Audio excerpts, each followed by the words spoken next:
आदेश जय श्री महाकाल। प्रत्येक व्यक्ति आर्थिक समस्याओं से जूझ रहा होता है। हर व्यक्ति के जीवन में पैसों की समस्या है, हर व्यक्ति के जीवन में धन की समस्या है। और सबसे बड़ी बात यह है कि बहुत सारे लोग हैं जिनके पास समय नहीं होता है, जो अधिक मंत्रों का जाप नहीं कर सकते हैं, लेकिन वो चाहते हैं ऐसा कि उनके जीवन में बदलाव आए, धन की कभी कमी ना हो। तो आज हम एक उपाय बताने वाले हैं, छोटा सा उपाय है। अगर आप करेंगे बेशक आपका जीवन बदलेगा, बदलाव आएगा आपके जीवन में। तो ये छोटा सा उपाय आपको करना है। अगर धन की समस्या आ रही है तो निश्चय ही धन की समस्याएं नष्ट होने लगेंगी, सब कुछ अच्छा होने लगेगा।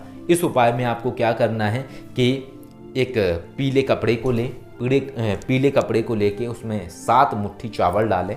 7 मुट्ठी चावल डालने के बाद पोटली जैसा बनाएं कपड़े को और प्रार्थना करें कि महादेव कृपा करें, धन के मार्ग खोलें, जो भी समस्याएं हैं उनको दूर करें, कृपा करें महादेव। जो भी और समस्या है उनको भी आप बोल सकते हैं, पैसों से जुड़ी हुई जो समस्या है। इसके बाद पोटली को लेना है आपको चावल की और ओम नमः शिवाय का उच्चारण करते हुए ऐसे आपको अपने सिर से घुमाना है।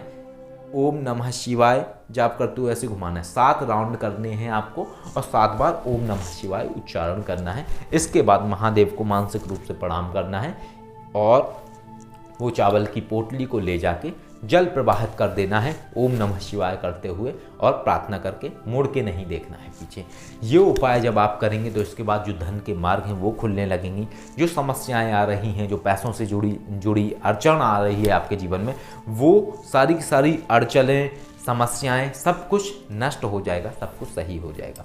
पहला तो ये उपाय है। अगर आप ये भी नहीं कर सकते हैं तो एक और उपाय मैं आपको बताता हूँ। थोड़ा सा आटा ले लीजिए, उस आटे में थोड़ी सी चीनी मिला लीजिए और उसको मिक्स कर लीजिए। मिक्स करने के बाद सुबह सुबह जब आप निकलते हैं घूमने के लिए या वॉक करने के लिए तो उस समय उसको थैली में लेके जाएं और जहाँ पे चींटियों के बिल होते हैं, छोटी छोटी जो चींटियाँ होती हैं उनके जहाँ पे बिल होते हैं वहाँ पे ओम नमः शिवाय का उच्चारण करते हुए थोड़ा सा आटा डालें। ऐसा वो पूरा आटा आपको चींटियों को खिलाना है। लेकिन याद रखें, जब भी आप वो आटा डालें, चीनी मिलाया हुआ आटा चींटियों के लिए, तो ओम नमः शिवाय उच्चारण करते हुए जरूर डालें। मानसिक उच्चारण करते हुए डाल सकते हैं, बोलते हुए डाल सकते हैं, जैसे सही लगे वैसे करें। ये उपाय आप रविवार के रविवार करते रहिए हमेशा, इससे आपको लाभ मिलेगा। अगर आप चींटियों के लिए नहीं कर सकते हैं तो आप थोड़ा सा आटा ले लीजिए, जिस आटे से रोटी बनती है, गूथा हुआ आटा, उस आटे की छोटी छोटी सी गोलियां जैसी आप बना लीजिए आटे की, ओम नमः शिवाय का जाप करते हुए। और वो आप जो गौरैया है या और चिड़ियां हैं या पक्षी हैं उनको आप डालिए, या थोड़े से चावल आप ओम नमः शिवाय का उच्चारण करते हुए कबूतरों को खिलाइए या दाना खिलाइए, कुछ भी, लेकिन ओम नमः शिवाय का उच्चारण हो मानसिक, और ये प्रार्थना हो आपकी कि महादेव जो धन के मार्ग हैं वो खोलें, जो समस्याएं हैं वो नष्ट करें। इससे ये होगा इस उपाय से कि जब आप ये उपाय करेंगे तो उससे आपकी जो धन की समस्याएं हैं वो दूर होंगी, धन के मार्ग खुलेंगे और जो ये आप क्रिया कर रहे हैं ये क्रिया आपके जीवन में एक सुखों को प्रकट करेगी एक तरीके से और आपके जीवन को बदलाव लेके आएगी। तो ये एक आसान उपाय है, हर कोई कर सकता है। लेकिन देखिए, कर्म तो करना पड़ेगा किसी चीज़ को करने के लिए, इतना तो आपको भी कर्म करना पड़ेगा। हम भी मंत्र जाप करते हैं, माँ आसुरी लक्ष्मी के, महादेव के माध्यम से ज्ञान प्राप्त हो रहा है, कई सारी शक्तियाँ करी हैं, सब कुछ है, लेकिन कर्म तो हमें भी करना पड़ रहा है। या जो आज आपको हम ज्ञान दे रहे हैं, ये जो वीडियो बता रहे हैं, ये भी तो कर्म है हमारा। अगर हम इस कर्म को नहीं करेंगे तो हमारे जीवन में बदलाव कैसे आएगा? जब ये हम ज्ञान विस्तार करेंगे, आप लोगों तक भेजेंगे, जब आप लोग हमें जानेंगे, तभी तो आप लोगों के जीवन में बदलाव आएगा और तभी हमारे जीवन में बदलाव आएगा। तो कर्म करना अति आवश्यक है। सिर्फ मंत्र करने से आपका जीवन नहीं बदलेगा, कर्म भी बहुत महत्वपूर्ण है। जब तक आप कर्म नहीं करेंगे तब तक पूरा प्रभाव नहीं आएगा आपके जीवन में।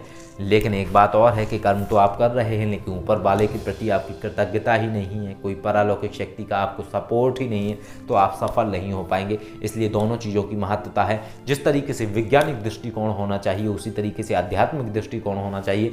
दोनों दृष्टिकोण जब आपके अंदर समाहित होंगे तभी आप अपने जीवन को बदल पाएंगे। सिर्फ एक दृष्टिकोण को अपने अंदर समाहित करने के बाद आप जीवन नहीं बदल सकते हैं, क्योंकि एक जीवन से ही आपकी दुनिया नहीं चलती है। आपको भौतिक में भी उन्नति करनी है और पारलौकिक में भी उन्नति करनी है। वो व्यक्ति ज्ञानी नहीं है जो व्यक्ति अपने इस जीवन को नष्ट कर रहा है उस जीवन को पाने के लिए, और वो व्यक्ति ज्ञानी नहीं है जो इस जीवन में सुख भोग रहा है लेकिन उस जीवन को नष्ट कर रहा है। ज्ञानी सिर्फ वही व्यक्ति है जो जीते जी भी सुख भोगे और मरने के बाद भी सुख भोगे, क्योंकि वही सच्चा ज्ञानी है जो अपने दोनों जीवन को सही बना सके, पारलौकिक जीवन को, भौतिक जीवन को। जो इसमें जी रहा है खुश होके आनंद लेते हुए, वो अगले जीवन के लिए भी तैयारी कर रहा है खुश होके आनंदमय जीवन जीने के लिए। दो जीवन है, एक शरीर के अंदर का जीवन, एक शरीर के बाहर का जीवन। सफल वही है जो सही निर्णय लेगा, बाकी तो सब उलझे हुए हैं। आदेश जय श्री महाकाल।